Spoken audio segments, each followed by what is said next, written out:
4 days after Super Showdown. Now, I saw most of Raw. I did not watch the matches with Kurt Angle and John Cena to see them going into the WWE World Cup. Now, we know the reason why for that. That's because they want to make it special at Crown Jewel. That's it. But it doesn't mean anything. If it was really special, the person who held the World Cup would hold it longer than a few hours, and then you forget all about it later. Because that's what it comes down to. Yes, Kurt Angle did wrestle. Yes, John Cena did wrestle. But it really means nothing. The show was nothing. Even DX. And when it came down to it, and I saw the opening with DX, and I saw that Shawn Michaels finally agreed to come back. They didn't really make it important about him coming back after 8 years of retirement. They just made it only about DX, not about Shawn, which I think it should have been. And to be honest, it shouldn't even be about, essentially speaking, for them having to drag out Shawn Michaels, Triple H, Kane, and The Undertaker, who, if you had not seen my Super Showdown review, looked so bad, so tanked. If I'm right, that was almost an hour long that he had to wait and then have to do the match. And at the very end of it, it was just bad. He should not be doing matches longer than 10 minutes. Let alone near an hour. Let alone waiting to go in for an entire hour. It was bad. It felt like an hour. It was almost an hour. This means nothing. Brothers of Destruction mean nothing. DX means nothing. So the show just meant absolutely nothing. Now here's SmackDown Live. I had to get that done. I'm sorry. I really need to get that out. Here's SmackDown Live. Now to continue the World Cup. The WWE World Cup, so they can do something for Crown Jewel. I'll say it in this respect. It was more, since I didn't see what was implemented on Raw, like I said, if I had to take a guess, SmackDown probably is about the same. I really didn't care. I didn't care about the I'm thinking about the Super J Cup and the New Japan Pro Wrestling. This doesn't even come close. And I'm taking a guess that maybe Shinsuke Nakamura was the inspiration for that. Because he worked in New Japan Pro Wrestling.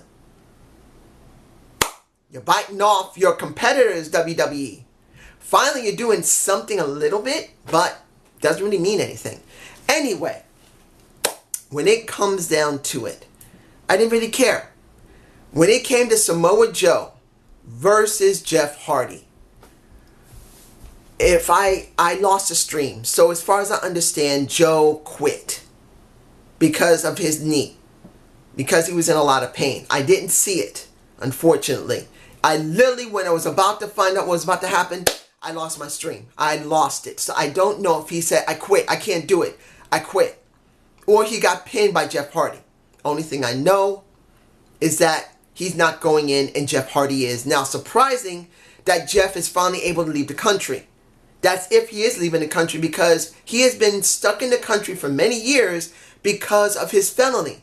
He can't leave the country. Now, if his felony sentencing and probation and everything is over and he's not clear, that would make perfect sense, and it's good to see that he can finally leave the country. But that's if he can. You guys can tell me below if he can or not. As far as I know, I think he was near the end of his restriction, but I don't know. Now, the match between, who is the one who also wrestled for that? I forgot who it was. Oh yeah, Big Show versus Randy Orton. Big Show, 383 pounds. Damn! If you guys remember correctly, Big Show was at 560 at one point. Now he's slimmed down. He's about maybe a year or two younger than me. So I'm actually glad he's losing that weight, because the older you get, the harder it is to take that sucker off. I know that better than anyone because I'm a little chubby. Luckily, I do not have a big, if this is my back, some guys just got like a curve like this, like they're pregnant. I'm just a little lump. I've never been a heavy person. So I've been very lucky. But because of my disability and my injury, I can't really exercise very well. So it's hard for me to keep a belly from being seen. I got a little bit one, and I'm working to keep it off. So me and Big Show has something in common. We have to keep our weight good, and we have to make sure bellies don't happen because it's harder to take it off when you get older. So this match was, well, I really didn't care that much about the match because I didn't feel like it was something special. It was just a tournament type of thing. It is good to see Big Show back, but seeing that he really has some ring rust and he was getting tanked. Oh my goodness, the man was getting tanked. Now, understand, Big Show is a big guy, so he can't really go around in the ring fast no matter what he does. He's not a fast moving guy. He never was. When he was super heavy at 560 or 380, he is a heavy sized guy. Now he's cut. If you've not seen him on Instagram and on Twitter showing he got some freaking abs, he's been getting in shape. The thing is that doesn't become ring work. He looked tanked. He looked tanked very quickly.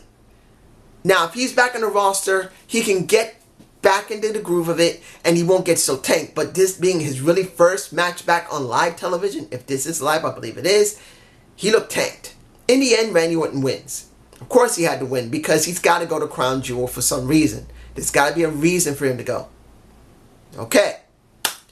No sign of the Bar, the Usos, New Day, Sanity, the Colognes. None of the tag teams were seen at all. Sorry for the noise. But there were no tag teams to be seen at all. I didn't see no tag teams. They didn't emphasize any of the tag teams. They didn't show any backstage segments of the tag teams unless I missed it because there had been a few moments where the stream dropped. And I didn't see anything. But as far as I can tell, the tag team division is dead. There's only a few people in the tag team division. If you're giving the title to the Bar, at least the Usos as well as New Day would have something interesting to do. And I know one of my subscribers hates the frack out of the New Day. I understand that you hate them, dude. I understand them. But there are tag teams. Let's see it in that respect. You may not like them. I don't believe it's wise for them to actually have the titles because it's actually not helping them. They don't really need them right now. The Bar needed them, and they're the ones who should have got it. End of story, nothing there. Now, we had the Miz TV segment with Daniel Bryan, The Miz, and AJ Styles. And 2 Minute Man. Always in my face. He did not like that comment. And I don't blame him. Who wants to be told on international national television that you're a 2 minute man? Now, I gotta say this. Going back to my review of Super Showdown, what they did there was stupid. It was dumb what they did to The Miz and Daniel Bryan. They're messing up their feud. Anyone will say, oh, there's nothing going on. They're trying to do a slow burn going into WrestleMania. Really? I don't buy it. Unless The Miz eventually gets that title and Daniel Bryan has to struggle. And I say this again. Tell me when he struggled since he came back. I want someone to leave a comment below telling me when the hell did Daniel Bryan ever struggle? He had opposition. Yes. He had Big Cass as opposition. He had The Miz as opposition. He had like a match with Samoa Joe trying to get the title back then when it was like a ladder match or a fatal 4-way. I can't remember what it was. But he's had opposition. He's had challenges. But nothing where he doesn't win eventually in any form. So he has not struggled at all. Not once has he struggled. If he had to struggle, like The Miz kept beating him just by hook or by crook or cleanly, then I can say he has a struggle. But as it is, I just don't buy it. This isn't a real feud because The Miz is the one who's struggling to prove that he's worthy to be seen on television, where Daniel Bryan is the darling. So why do we actually believe that he is the underdog? It's The Miz who's the damn underdog. But anyway, Was Mizzy, the Miz TV, I hope he does bring back the Mizzies, but did Miz TV become effective? It felt a little dry. When Daniel Bryan was trying to explain simply, I came back not for this jerk, not for the fans. Well, not saying he didn't come back for the fans. He came back to get that title. And he's going to go through AJ Styles. Now, you got a good guy versus a good guy now. If you want to make Daniel Bryan interesting, he needed someone that he has no way that he can possibly beat him. As it stands, he'll probably win. Or the Miz is going to interfere. But eventually he'll win anyway. Because eventually he will eventually get the title. If it's not coming from the Miz, it will be coming from AJ Styles. So as it stands, even though the segment that was ending that entire Miz segment was kind of funny, saying, so how did it feel about knocking this guy in the face? He says, 2-minute man? And everyone started laughing. I mean, that was a little funny. But honestly, the segment was just okay. Now, there were a lot of VIP packages in here. One for Randy Orton, one for the Crown Jewel, one for Daniel Bryan, one for, I think, AJ Styles, one was for Samoa Joe, which I wish they had not shown it, because Samoa Joe having to lose and by tap out didn't make him strong. Particularly if he had to say, I can't do it, I quit. Because his leg was so messed up. That just made it worse. Now, mind you, by Crown Jewel, if he destroys AJ and Daniel Bryan, and I'm talking about Samoa Joe, that could make up for it. But if he's not, this just sucked. Now, the match between AJ Styles and Shelton Benjamin. I know I could have completed that with the Miz TV segment, but there's really no need to. This wasn't even about the match. And this is the kicker. Shelton Benjamin won last week against Daniel Bryan. They kept saying Shelton Benjamin is a blue chipper, that he could be world champion. But to be honest, he's a freaking plot device. He lost to Daniel Bryan. You heard, no, not Daniel Bryan, AJ Styles, I'm sorry. You see how this was annoying? Because you had Daniel Bryan and The Miz on commentary, talking their asses off, not really focusing on the match, maybe putting a little bit over in Shelton Benjamin, but to be honest, I didn't expect Shelton to win against AJ Styles. I just didn't see it happening. If they had done it, it would have been a surprise, because then you could have thrown Shelton Benjamin into the mix going into Crown Jewel. He would have had a legitimate claim, and it would make things even more interesting. But nope. We get the win, and that was the end of it. Done. Now, let's see, what else am I forgetting here? Oh, yeah. The part of the show I truly hated. The Aiden English segment.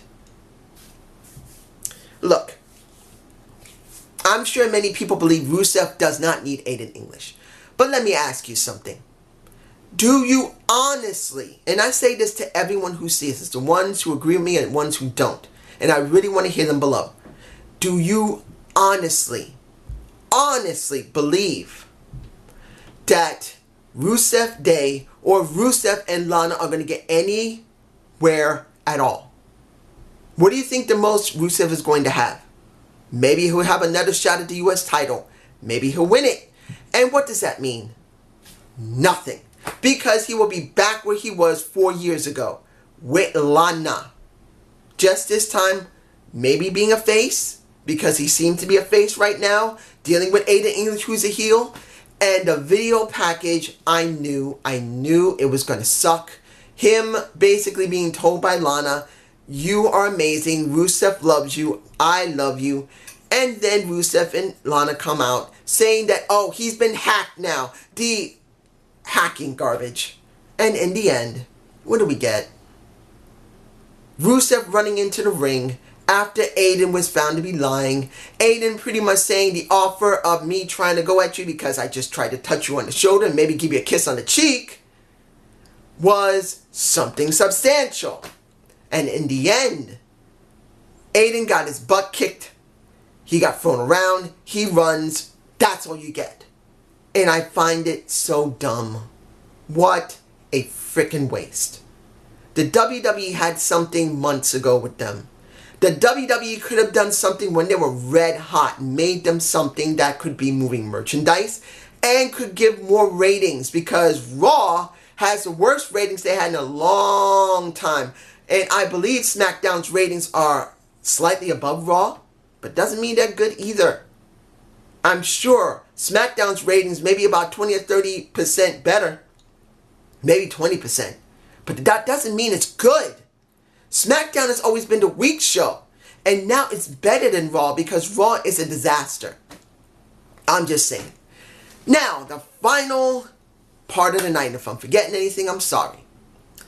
Becky versus Charlotte, a rematch from Super Showdown. When it first came on, I said, I don't want to see this. I don't want to see it. Now, mind you, still got to give it credit.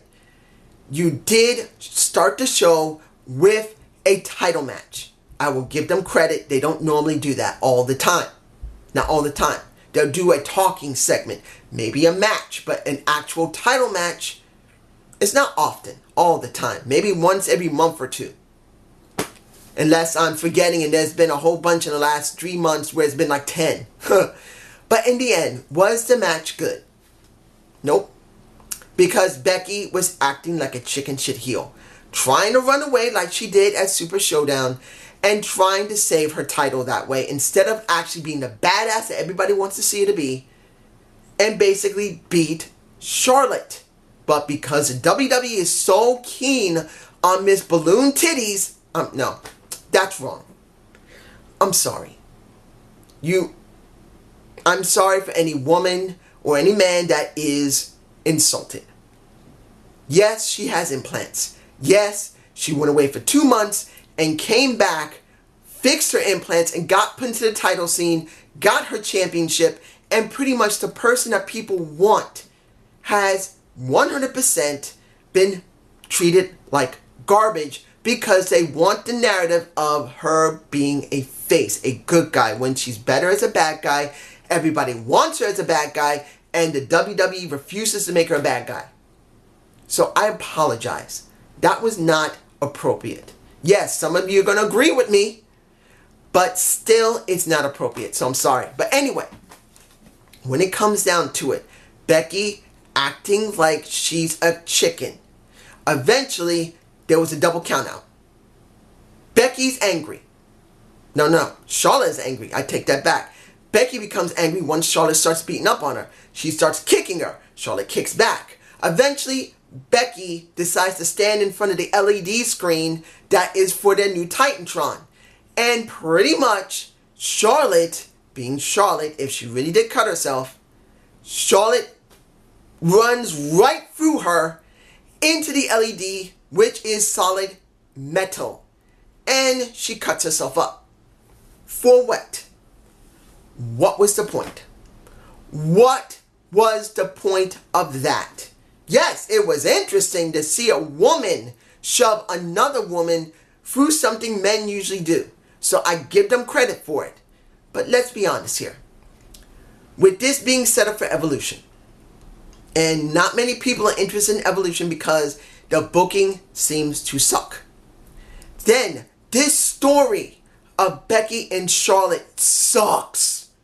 That the WWE is so hell-bent on keeping Charlotte a face and making Becky a heel so badly that they had to tell Charlotte, and I'm sure they told Charlotte, we want you to slam right through that thing. Now, if she decided to do it herself, that was freaking stupid of her, and she deserves to get cut up because that was dumb. She never does any stunts properly, and I've said this already. She hurt herself when she was dealing with Asuka. She hurt herself when she was dealing with Sasha Banks. More than once. More than once she hurt herself. This isn't something where it happens, wrestling happens. No! There's a point when a wrestler can't do the moves properly and they hurt themselves.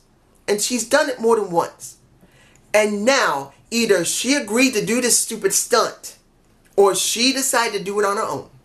She slammed through an LED thing, and if it's true, cut her arm. Maybe. That could have been fake blood. Someone could have been behind it and just sprayed it all over her arm, making it look bad. But my guess is it's probably real. But in the end, It was a dumb segment. An interesting one to see her get all cut up. And an interesting one to see a woman go through the LED wall. But still, it didn't make me more interested in evolution. I am not interested in evolution. I'm not. This does not interest me.